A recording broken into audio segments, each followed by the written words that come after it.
Buenas noches a todos, ¿me escuchan? Buenas noches, licenciado. Buenas noches, sí. Muy bien. Buenas noches. ¿Miramos la diapositiva en pantalla? Sí. Sí, se ve. Perfecto. Bueno, entonces seguimos ahora nuestros temas y pues nos vamos. Ya hemos visto definición, objeto y contenido. Y ahora vamos con las características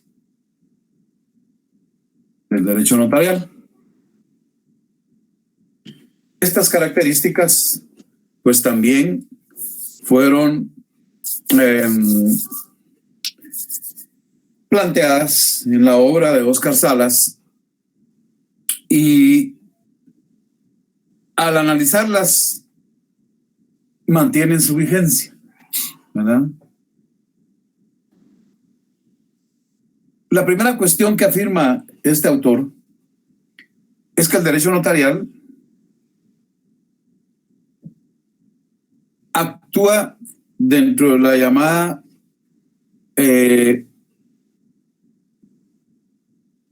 fase normal del derecho, ¿verdad? Es decir, esto constituye una circunstancia que designa la situación de que la intervención del notario, la actuación notarial, solo es posible en situaciones, relaciones que no tienen conflicto entre las partes.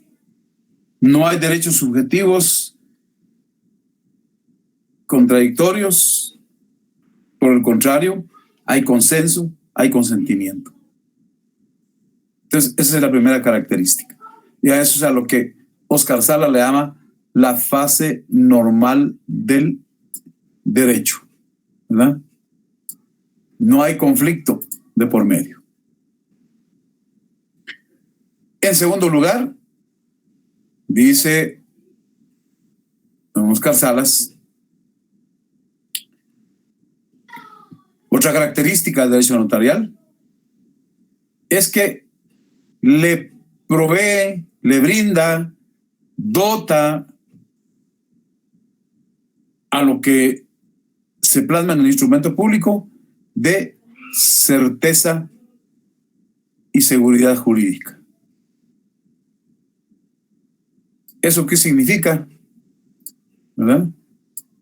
Pues que los hechos y actos que quedan plasmados en el instrumento público se invisten de seguridad. Y por lo tanto, lo que queda plasmado en el instrumento público está dotado de seguridad.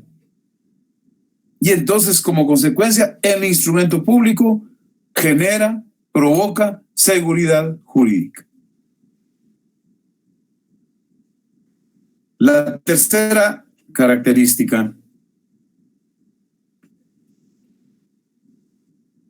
tiene que ver con la distribución del derecho en distintas ramas y primordialmente en las acepciones de la palabra derecho, ¿verdad? Entonces acá dice Óscar Salas que el derecho notarial aplica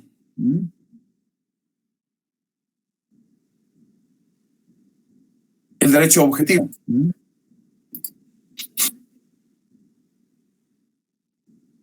Pero lo aplica con la necesidad de que el notario tiene que tomar en consideración una serie de condiciones de la situación concreta para la que ha sido requerido, ¿verdad?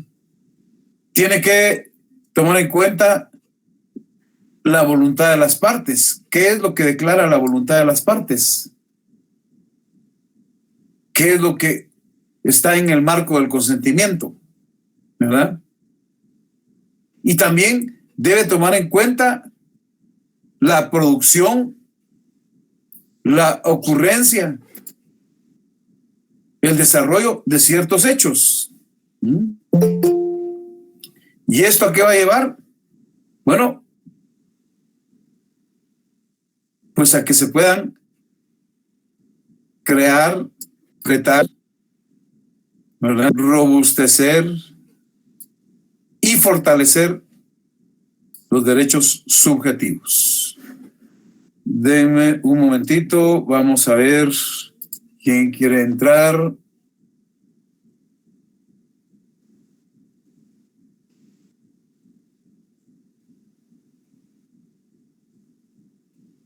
Bueno, ese es el problema de cuando quieren entrar tarde. Cuando ya los busca uno y no están.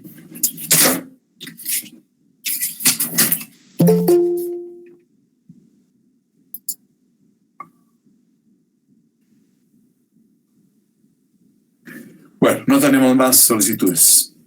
Seguimos.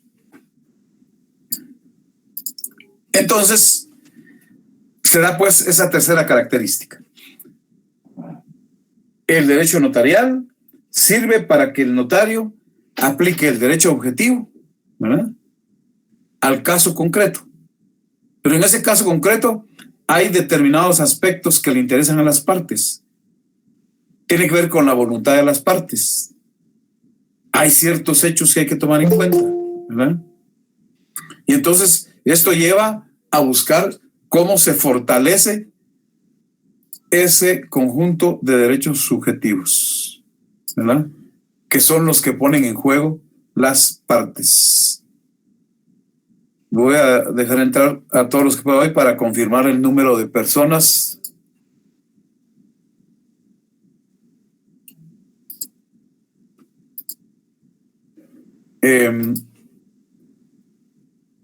Por alguna situación que les voy a comentar al final de la clase. Bueno, entonces ahí ya tenemos 3 características del derecho notarial. Y hay 3 más. La cuarta característica tiene que ver con la naturaleza jurídica del derecho notarial. Solo déjenme. Bueno. La cuarta característica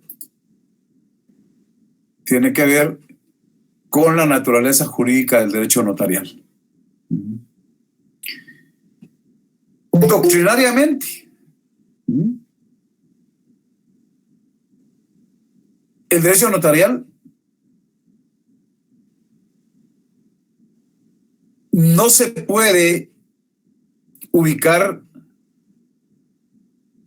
de manera única y exclusiva en una sola rama del derecho, en esa tradicional división de derecho público y derecho privado,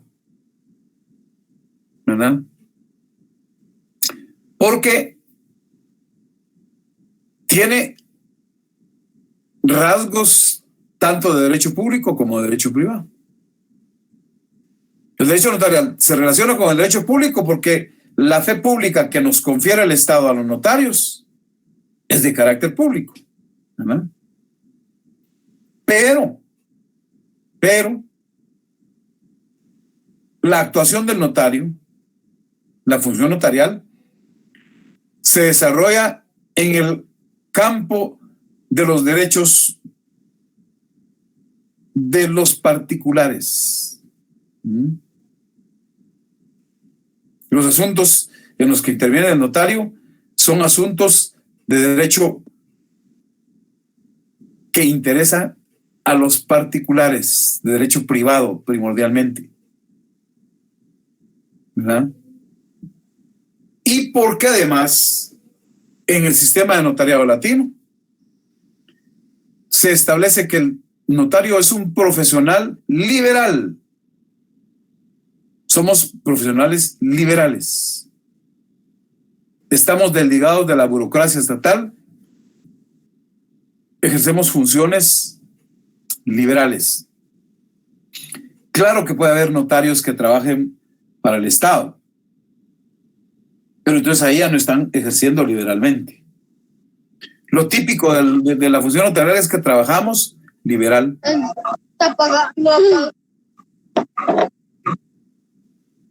Es decir, los notarios no gozamos de un salario cuando actuamos liberalmente, ¿verdad? Lo que percibimos son honorarios por los servicios prestados. Entonces, por eso, esta característica que tiene 3 aspectos, ¿verdad? Es que el derecho notarial goza de cierto aspecto de derecho público y también de derecho privado. Pero no se puede decir que únicamente es derecho público, ni tampoco se puede decir que únicamente es derecho privado. Comparte ambas naturalezas, ¿verdad? Porque la fe pública nos la da el Estado y eso es una cuestión de orden público, y los intereses de las personas que requieren al notario son de carácter particular. Ahí estarían las características del derecho notarial. Bueno, no tenemos ahí en espera a nadie. Muy bien.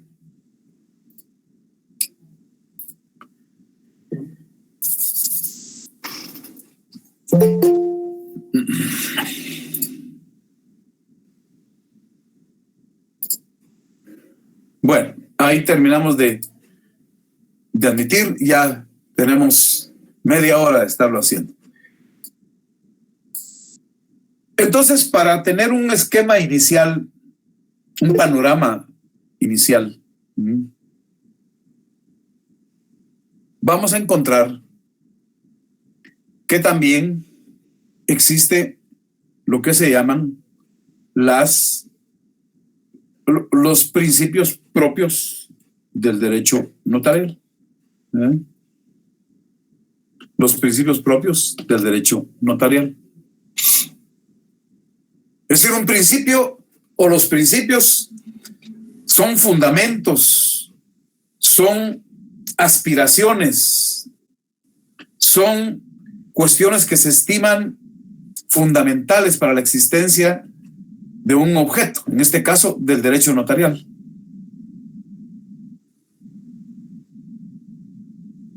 En cierto modo, son cierta especie de deseo, porque se dé de cierta manera, en este caso, el derecho notarial.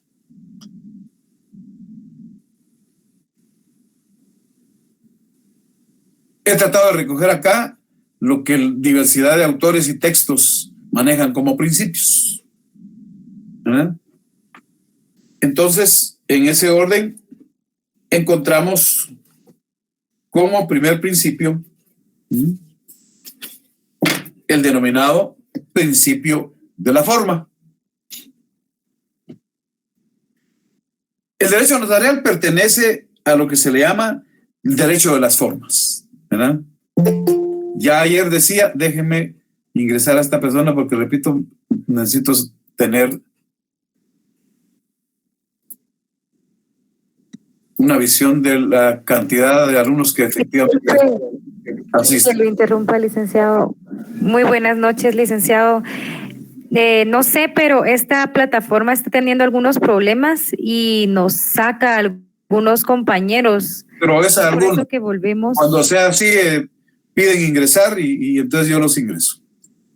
Bueno, entonces localizamos, ¿verdad?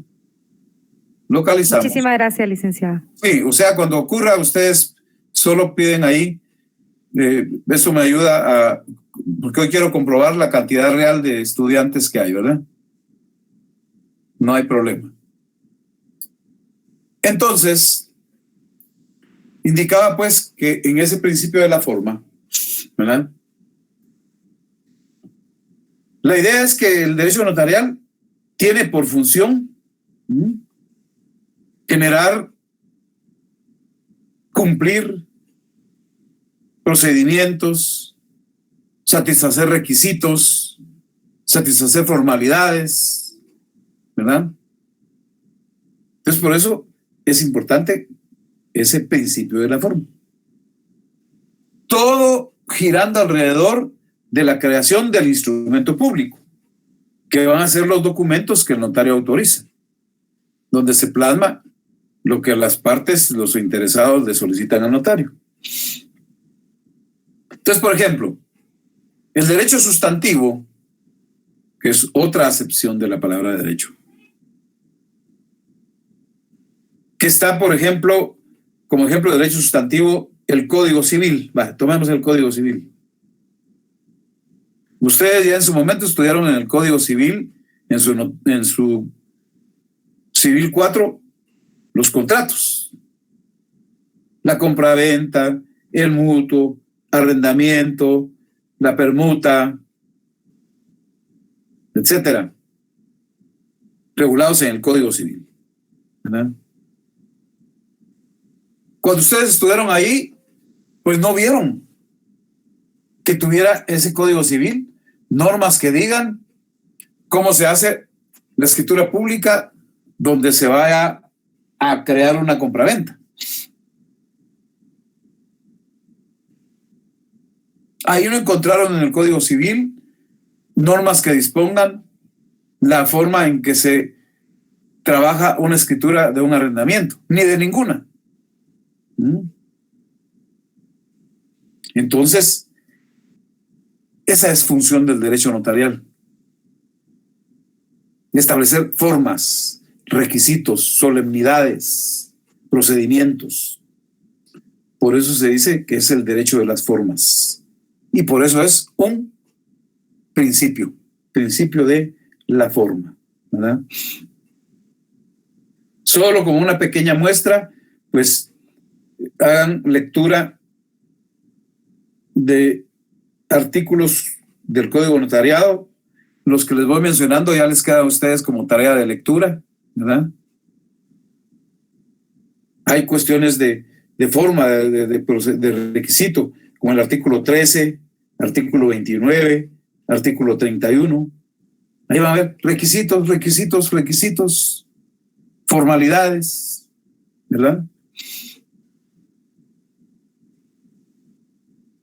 En eso consiste entonces el principio de la forma. También vamos a encontrar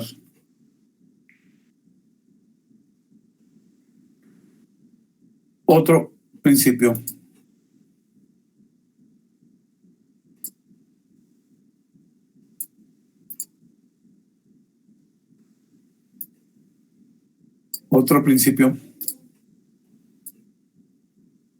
que se denomina de inmediación, ¿verdad? Algo de la inmediación estudiaron ustedes ya en sus materias de derecho procesal, de cualquier derecho procesal, o en la teoría del proceso.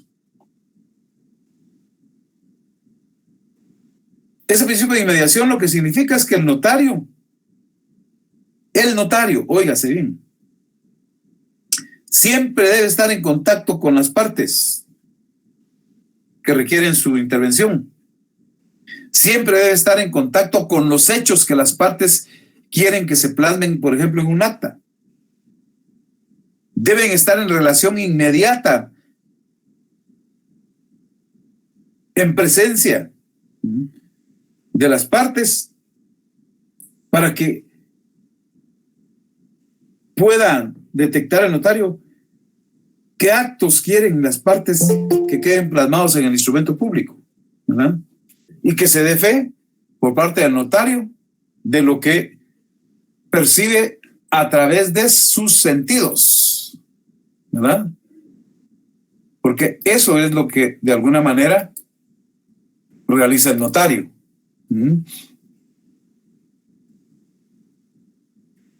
Lo que el notario va a plasmar en el instrumento público lo percibe por medio de los sentidos.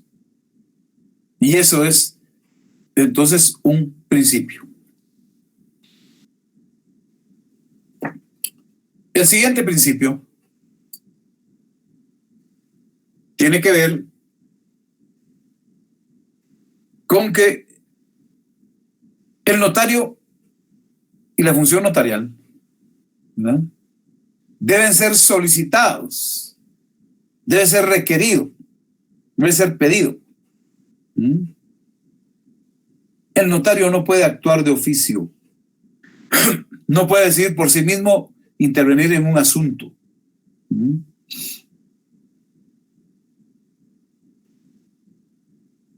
Eso es fundamental.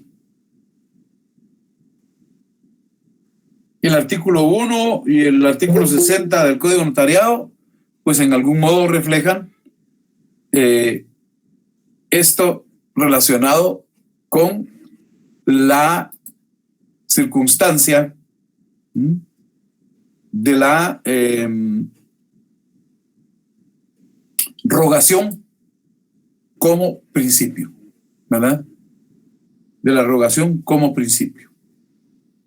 La actuación notarial debe ser solicitada, debe ser pedida, debe ser requerida. No puede el notario determinar por su propia voluntad intervenir en un asunto. Eso incluso es constitutivo de una, puede ser constitutivo de una sanción ante el Tribunal de Honor, ¿verdad? Muy bien.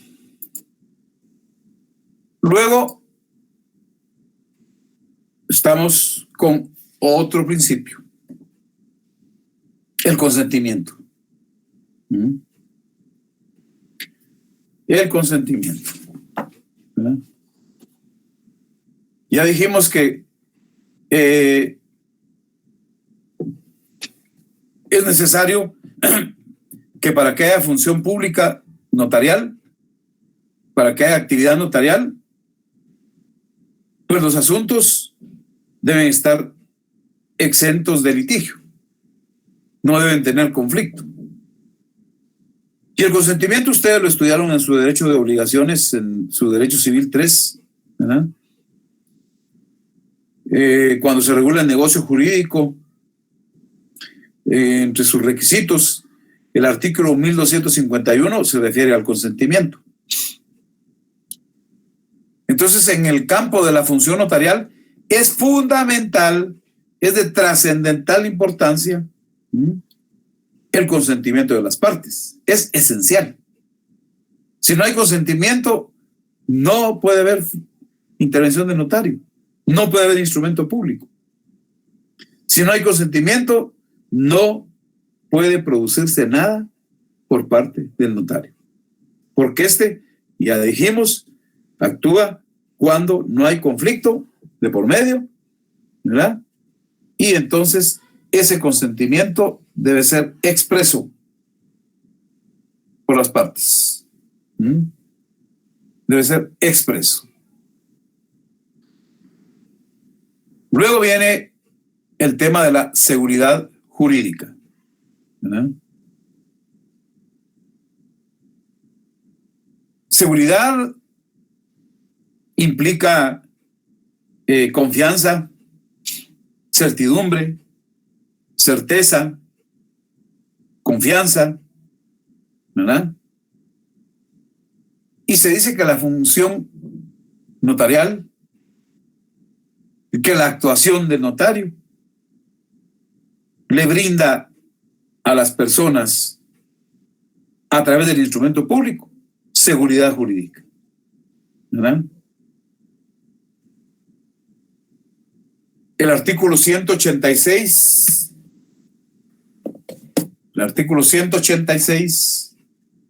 del Código Procesal Civil y Mercantil ya nos dice, y solo voy a referirme a la parte que corresponde, el primer párrafo, dice autenticidad de los documentos. Los documentos autorizados por notario o por funcionario o empleado público en ejercicio de su cargo producen fe y hacen plena prueba, salvo el derecho de las partes de redarguirlos de nulidad o falsedad. Bueno, ahí está plasmado ese principio de seguridad jurídica.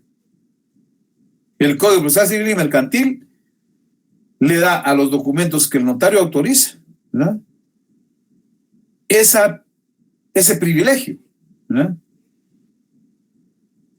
ese privilegio, porque dice que producen fe y hacen plena prueba. Claro, si son impugnados y se demuestra que tenían falsedad o nulidad, eso ya es otra cosa, ¿verdad? Si se demuestra la nulidad o la falsedad, pues ya no tienen esas características. Pero mientras eso no ocurra, hacen plena prueba y producen fe. Ese artículo 186 del Código Procesal Civil y Mercantil es fundamental, es clave, ¿verdad? Ese grábenselo, ese es de permanente uso, ¿verdad? Luego nos encontramos con otro principio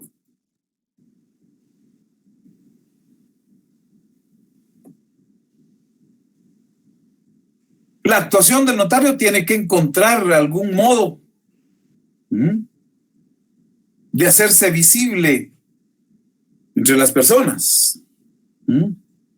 ¿Cómo sé yo que un documento, aunque tenga el nombre del notario, ¿verdad?, es legítimo? ¿Cómo sé yo que es verdadero? ¿Cómo yo determino que es auténtico? Pues por eso está el principio de autenticación. ¿Cómo se materializa la autenticidad de un documento autorizado por notario? Bueno, primordialmente mediante la firma y el sello que el notario le pone a los documentos, ¿verdad?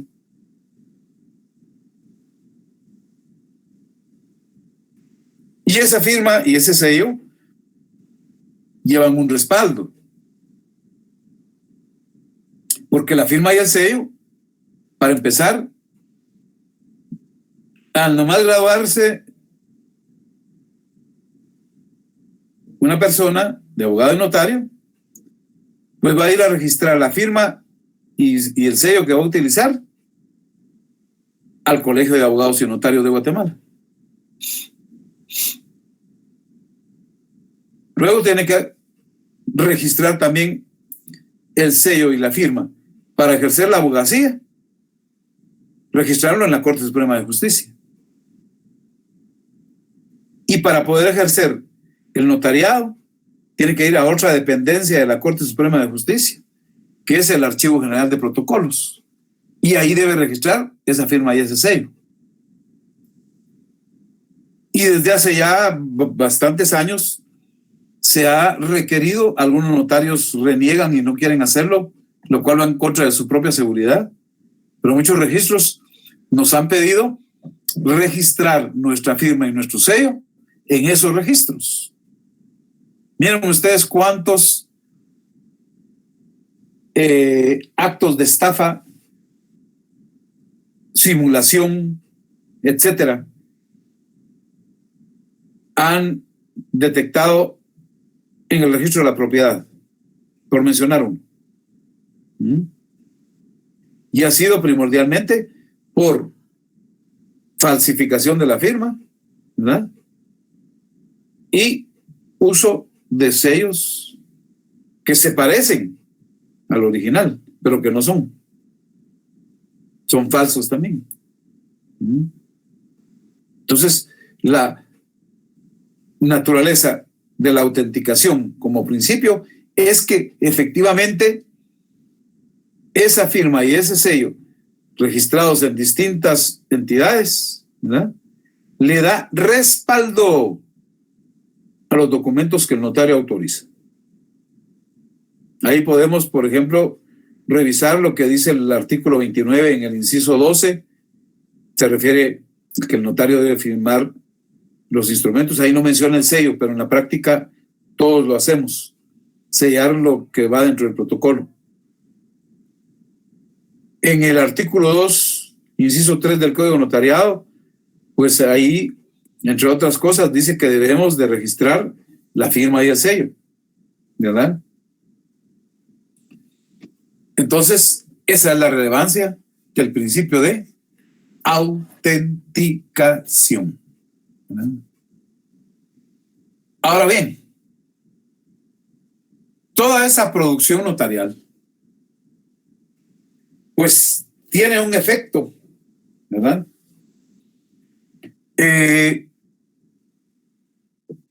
Los actos que el notario autoriza, la voluntad de las partes que se plasma en los documentos, ¿verdad?, adquieren carácter público. Y lo que les da carácter público es la autorización notarial, que ya vimos cómo la realiza el notario a través de la firma y el sello, ¿verdad? Esto, por ejemplo, algo nos dice el artículo 22 del Código Notariado, ¿verdad?, cuyo texto establece: las escrituras matrices podrán consultarse por cualquier persona que tenga interés en presencia del notario. Es decir, todo lo que queda dentro del protocolo. Personas que tengan interés y lo acrediten, lo pueden consultar, ¿verdad? Con la excepción de los testamentos y donaciones por causa de muerte, el único que lo puede consultar incluso pues es el testador o el que ha hecho la donación, el donante. Eso mientras estén vivos, porque ya cuando fallecen, pues se da la situación de que hay que abrir el testamento o hay que establecer qué decía la donación para hacer efectiva la voluntad de las personas, la última voluntad, ¿verdad? Incluso si un notario se niega a exhibir, a mostrar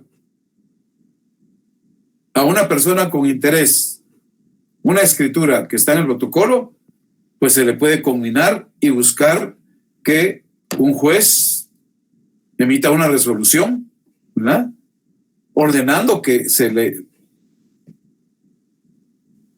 dé posibilidad de ver a una persona un instrumento público. Y también la excepción del artículo 75, ¿verdad?, del Código de Notariado, que pues con algún sentido lógico nos dice que mientras esté vivo el otorgante de un testamento o donación por causa de muerte, solo al testador o al donante se le puede extender un testimonio o una copia, ¿verdad? Por razones obvias, pues testamentos y la donación por causa de muerte están llamados a que los conozcan otras personas cuando se produce la muerte de quien los otorgó, ¿verdad? Entonces, en eso consiste la publicidad. Luego tenemos un principio que algunos discuten, ¿verdad?, pero que se puede entender de una manera sencilla. Bueno, el derecho notarial, pues no, ya lo dije varias ocasiones en la primera clase, derecho notarial no es sinónimo de código de notariado, ¿verdad? La función notarial no se realiza conociendo solo el código de notariado. El notario, ya dije, tiene que ser un experto, un perito en derecho, conocer a profundidad el derecho totalmente, ¿verdad? Ahora bien, entonces eso hace ya entender que el derecho notarial, que va a comprender normativamente al Código Notariado y muchas leyes vinculadas con el mismo, como el Código Civil, el Proceso Civil y Mercantil, Código de Comercio, Ley de Herencia, Legados y Donaciones, etcétera. Todo eso forma un conjunto, ¿verdad? Y entonces por eso hay autores que dicen que el derecho notarial tiene su materia, aunque diseminada en muchas leyes, pero está bien delimitada. Por eso entonces el derecho notarial es autónomo y es puro, ¿verdad? Porque aunque haya muchas leyes, ahí se localiza perfectamente su vinculación con el derecho notarial. Ahí se localiza perfectamente la relevancia que tienen para la función notarial todo ese conjunto de normas, estando en distintos cuerpos normativos, ¿verdad? Eso le da autonomía y le da pureza. Y le da pureza. Bueno. También vamos a encontrar como principio algunas cuestiones vinculadas a la buena o mala práctica que se produzca en el contexto de la función notarial, ¿verdad? Y entonces aquí encontramos un principio al que se le denomina unidad del acto.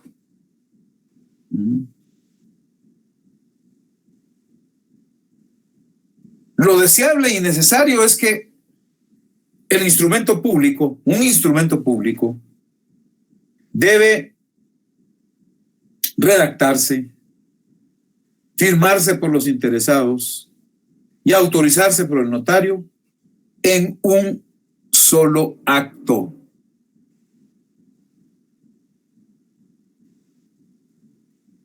Y ese solo acto implica que tiene que ser en la fecha que lleva el instrumento, el documento.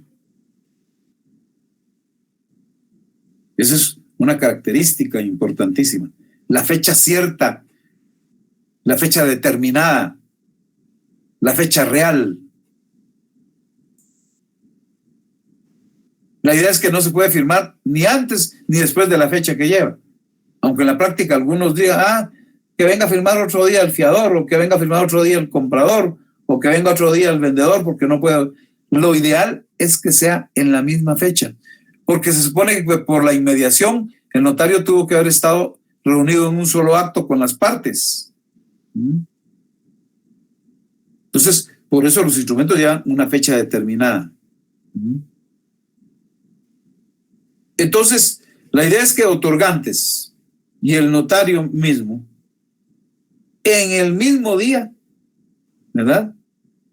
En un margen de tiempo que esté dentro de un mismo momento, debe ser firmado por las partes, por el notario, el otorgamiento en ese mismo lapso, ¿verdad?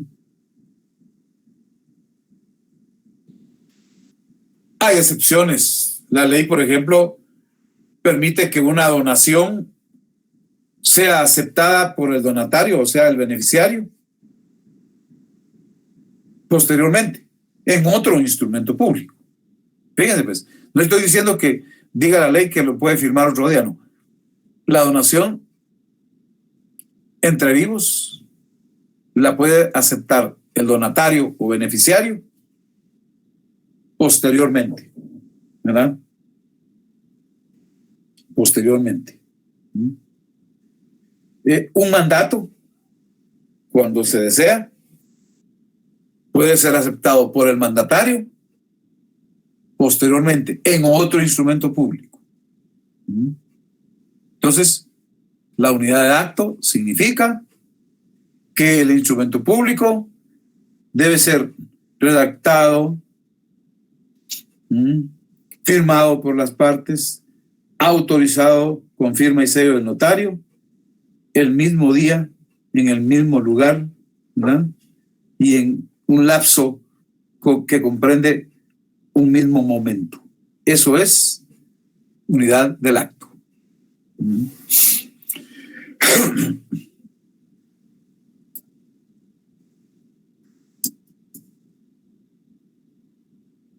Otro principio. Unidad de contexto o principio de especialidad.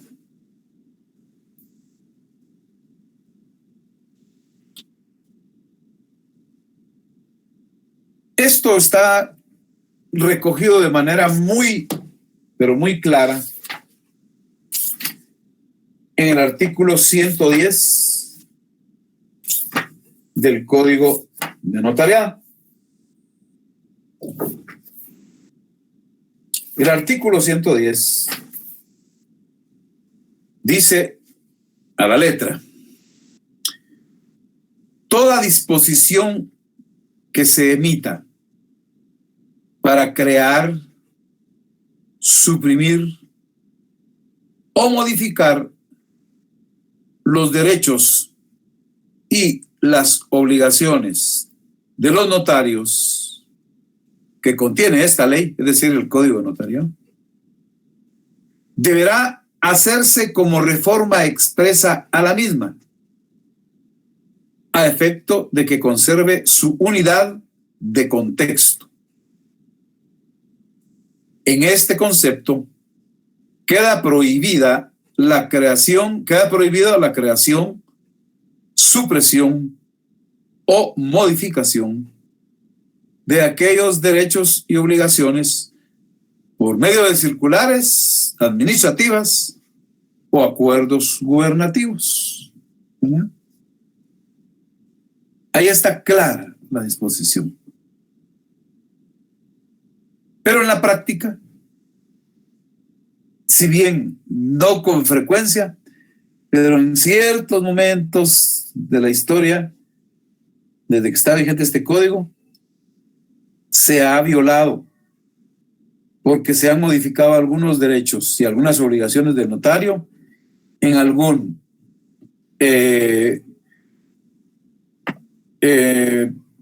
acuerdo gubernativo, en alguna circular administrativa, ¿verdad? En algunos casos ha habido reacción del colegio, del Instituto de Derecho Notarial, ¿verdad? Y se ha dado marcha atrás. Pero en varias ocasiones se ha vulnerado ese principio de unidad de contexto o especialidad que recoge el artículo 110 del Código de Notariado. ¿Verdad? Muy bien.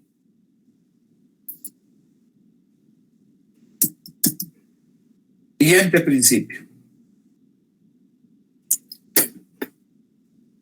que es también fundamental.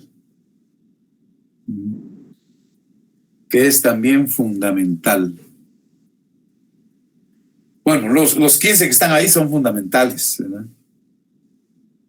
Pero miren la importancia de este. Desde el primer día les dije que yo espero que ya a esta altura en que van en su carrera tengan claro, ¿verdad? Tengan clarísimo el rol que profesionalmente se juega como abogado y el rol que profesionalmente se asume como notario, que son distintos. Ya dijimos que el abogado pues tutela los intereses de su cliente, pelea por los intereses y derechos de su cliente. Pero en el campo notarial eso no ocurre. No puede ocurrir. Porque el notario, aunque diga, bueno, don Pedrito López Hernández va a ser el que me va a pagar los honorarios, él me requirió para un contrato de compraventa, eso no significa que el notario beneficie a su cliente y perjudique a la otra parte. El notario tiene que ser imparcial. Desde la redacción del documento hasta su autorización. ¿Por qué? Porque ya dijimos que el notario interviene en el contexto de relaciones en que las voluntades son comunes, hay consentimiento, hay una comunión de intereses de los otorgantes.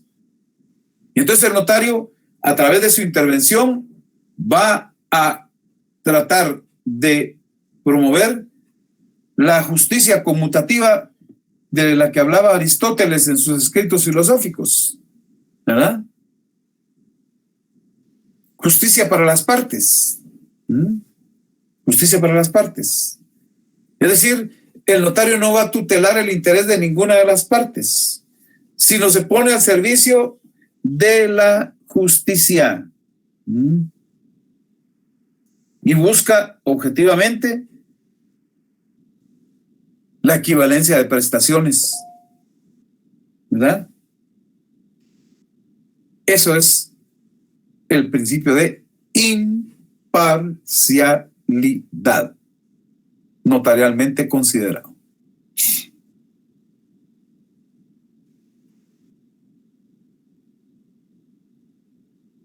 Pasamos luego a otro principio que algunos también contradicen y creen que no es un principio, pero otros dicen que sí, sobre todo a nivel de autores, ¿verdad? Un autor de derecho notarial que se llama Argentino Neri, así es su nombre, Argentino Neri, ¿verdad?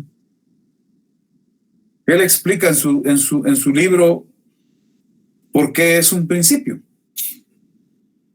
Bueno, el antecedente es que el protocolo dentro del notariado latino, dentro del sistema de notariado latino, el protocolo es el registro donde el notario redacta y autoriza los instrumentos públicos que por ley deben ir en el protocolo.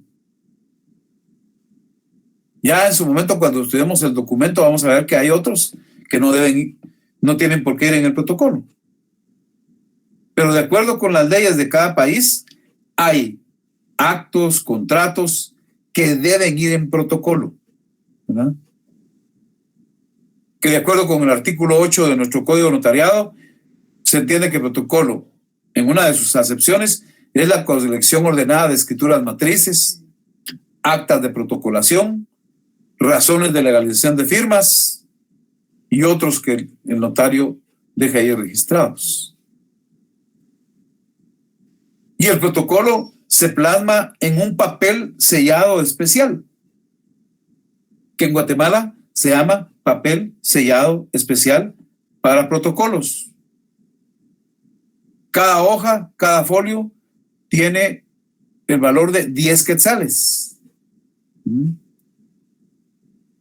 Ya en un último tema del programa, pues vamos a ver en detalle lo del protocolo. Hoy solo menciono esto.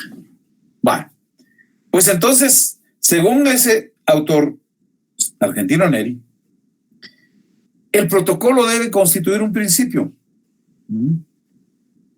porque él considera que es un elemento necesario, forzosamente necesario, para ejercer la función notarial. Esto en el sistema latino, ¿no?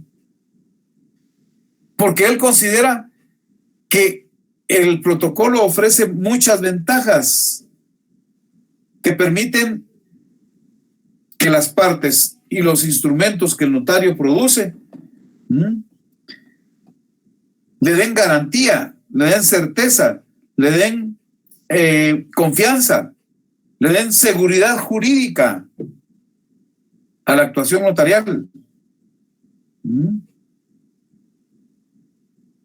Es decir, que sumado a la fe pública de que el notario nos inviste, ¿verdad? Y en la eficacia probatoria del instrumento público del documento público autorizado por notario que comenté hace un momento, regulada en el artículo 186 del Código Procesal Civil y Mercantil, ¿verdad? En el protocolo se fortalece esa seguridad, ¿verdad? Que tiene que ver con la matricidad, un poco, ya la voy a explicar, ¿verdad? Y entonces, esto incluso tiene como complemento que en el sistema de notariado latino se ha adoptado el uso del protocolo prácticamente por todos los países, que son bastantes y que siguen el sistema de notariado latino. Entonces, por esa causa, según Argentino Neri, en su libro Derecho Notarial, este debe ser un principio, el principio de protocolo. Y ahí está. ¿Sí? Licenciado, perdone, ¿podría poner otro ejemplo sobre el principio de protocolo? No, es que ahí no hay ejemplos. Ahí solo he explicado que el protocolo constituye un conjunto, ¿verdad? De acuerdo con el artículo 8. ¿Ya? Es un conjunto de escrituras matrices, actas de protocolación y razones de realización de firmas, ¿verdad? Y que se plasma en un papel especial. Ahí no he puesto ejemplos. En este momento podríamos decir que debe de plasmarse en un papel especial, no, de llevar las formalidades. Es que es lo que expliqué, ¿verdad? Que va en un papel especial, se llama papel especial para protocolo, y que tiene un costo de 10 quetzales cada hoja. Eso fue lo que expliqué, efectivamente, ¿verdad? Gracias. Pero hasta ahí, porque adelante tenemos un tema donde vamos a ver muchas cosas. Ahorita solo estamos viendo como principio, ¿verdad? Entonces le comento, pues tenemos un tema específico donde podemos hablar infinidad de cosas acerca del protocolo. En este momento, más que aclararles, los confundiría si me meto a más cuestiones, porque eso lleva toda una explicación muy ordenada, que por lo menos nos lleva un par de clases para explicar solo el protocolo. Muchas gracias, licenciado. Aquí la pretensión es de que sea un principio. Y entonces, esto tiene que ver con la matricidad. Matricidad viene de matriz, pues. Y la matriz viene del vocablo madre, ¿verdad? La idea es que los documentos que van dentro del protocolo son originales, son los únicos originales. Son el documento madre, pues, por decirlo con esa denominación, ¿verdad? Y entonces, precisamente, esos documentos que van dentro del protocolo, ¿verdad?,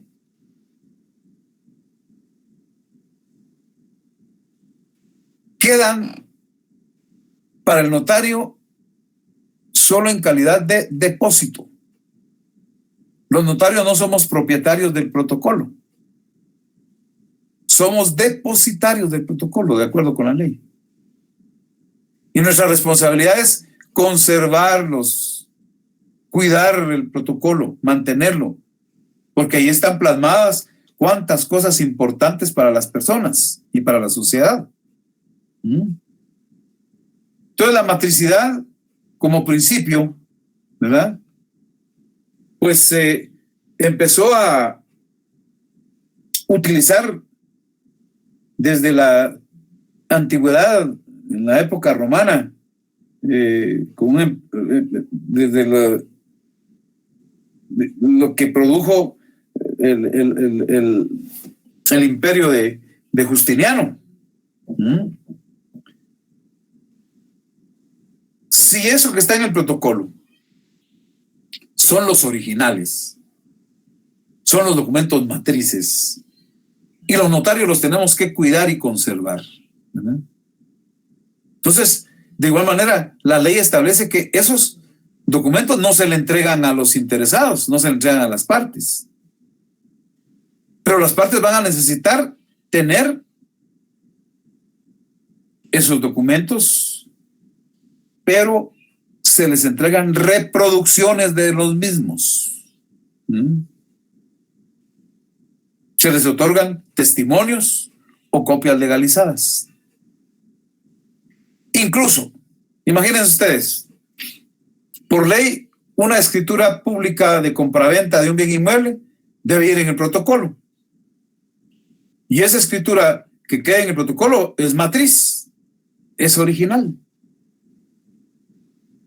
Pero se necesita complementar con trámites administrativos posteriores, con trámites registrales, ¿verdad? Entonces, ahí lo que se hace es reproducir testimonio para el interesado, para los interesados.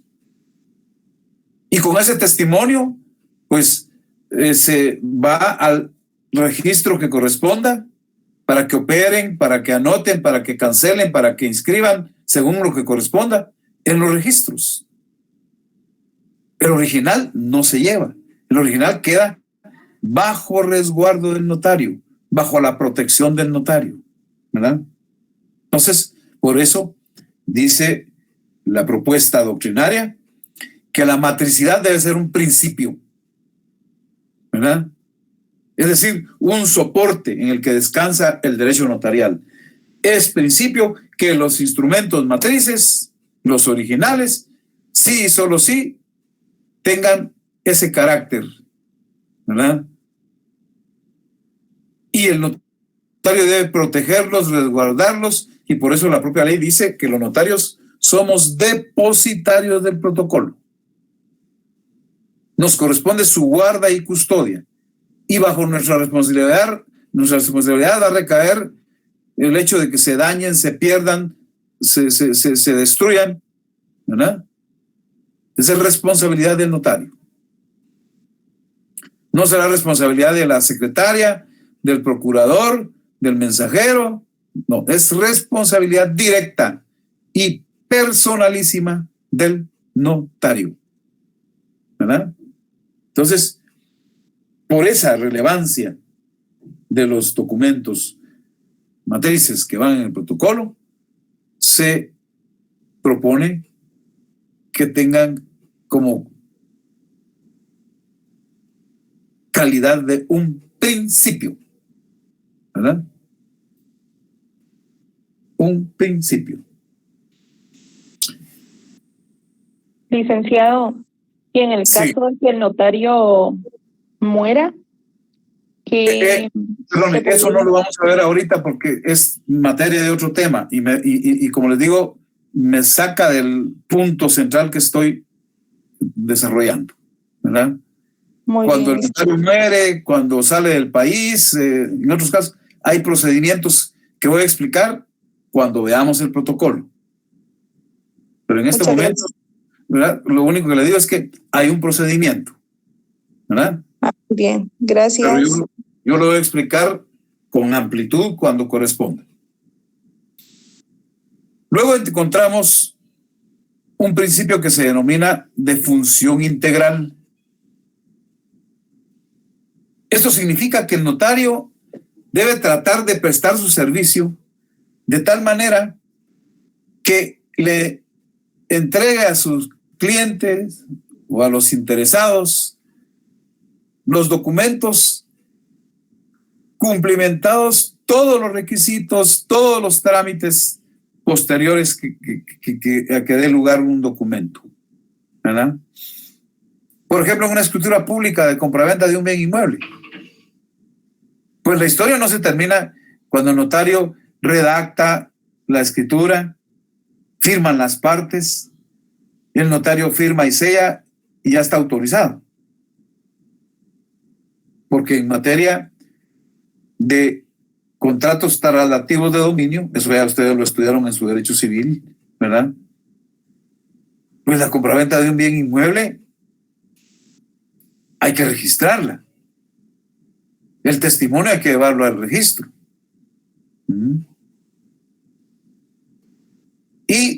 lo ideal es que sea el mismo notario el que realice esos trámites. Bueno, de pronto pues tiene un procurador o una persona encargada de realizarlo. Aunque les digo, yo a título personal, eso yo lo hago también personalmente. Yo llevo mis testimonios a los registros, porque es mi responsabilidad. Entonces la idea es que la función del notario no termina cuando diga, va, mire, aquí está su testimonio, llévelo al registro. No. Claro que todo tiene un costo. Habrá que explicarle a las personas, mire, los honorarios pues van a incluir la autorización del instrumento público, pues va a incluir la gestión que tengo que hacer ante tal o cual registro, ante tal o cual oficina administrativa, hay que pagar impuestos, ¿verdad? Pues obvio, todo tiene un costo, ¿verdad? Lo importante es que con transparencia se le diga a la gente qué tiene que gastar en impuestos, en pago de registros, cuáles son los honorarios, ¿verdad? Y no tomarlos por sorpresa. Se puede hacer preliminarmente un cálculo, ¿verdad? Sujeto a ajustarlo luego de muchas cosas, pues nos podrán dar facturas, comprobantes. Y yo, notario, igual tengo que expedir factura por los servicios prestados, ¿verdad? Pero entonces, como principio, esto de la función integral significa ni más ni menos que el notario no vaya a dejar a medias el trabajo con una persona, ¿verdad? Sino que le dé seguimiento hasta la última gestión que haya que hacer. Hasta la última actividad administrativa que haya que realizar y a entregarle a la gente cumplimentados todos sus aspectos. Ese es un principio. Es deseable y es necesario. Por eso se llama principio de función integral, ¿verdad? Y al final tenemos otro principio que también se discute mucho en la doctrina y en la práctica. Si es principio porque finalmente la fe pública, pues ya he dicho en estas dos clases, por lo menos en 2 o 3 ocasiones, que la fe pública es esa investidura que el Estado nos da a los notarios para poder ejercer la función notarial, ¿verdad? Entonces, este principio se consagra de alguna manera, ¿verdad? Como elemento clave para que se pueda realizar la función notarial. Doctrinariamente, pues la polémica en cuanto a si la fe pública es característica o es principio o solamente es un atributo, pues la encontramos en distintos autores en sus distintos libros, ¿verdad? O sea, que en realidad podríamos entender que la fe pública pues puede ser, por un lado, una característica del derecho notarial, ¿verdad? También, primordialmente, sabemos que es el atributo que nos confiere el Estado para poder ejercer la función notarial. Pero no es excluyente que lo vamos a entender como principio, ¿verdad? Porque si lo analizamos como principio, podemos llegar a la conclusión que la fe pública es la causa de que los negocios jurídicos, los hechos, los actos que constan en los documentos que autoriza el notario, ¿verdad?, gozan de una presunción de veracidad, excepto pues que sean impugnados y al prosperar la impugnación sean declarados nulos o sean declarados falsos. Pero mientras eso no ocurra, ya lo dije, ya lo expliqué, ya les di el fundamento legal, artículo 186 del Código Procesal Civil y Mercantil, mientras eso no ocurra, mientras no prospere una impugnación, dice el 186 que los documentos autorizados por notario producen fe y hacen plena prueba. Así que, lejos de abonarle a la polémica de si es una característica, si es un solo atributo, pues también puede ser principio a la luz de lo que estoy explicando, ¿verdad? Muy bien, serían esos los principios propios del derecho notarial. Escucho si hay alguna inquietud, algún comentario. Con gusto lo atiendo. Buenas noches, licenciado. Sí. Disculpe, licenciado, dijo que valía 10 quetzales. ¿Y dónde se compra? Es que todo eso lo voy a desarrollar en el tema específico, compañera. Muy bien, licenciado, gracias. Es que es un conjunto bastante grande de aspectos que si me meto a explicarlos hoy, lo haré a medias, ¿verdad? No será completo. Entonces, hoy solo lo mencioné como un elemento por razón de que se considera un principio.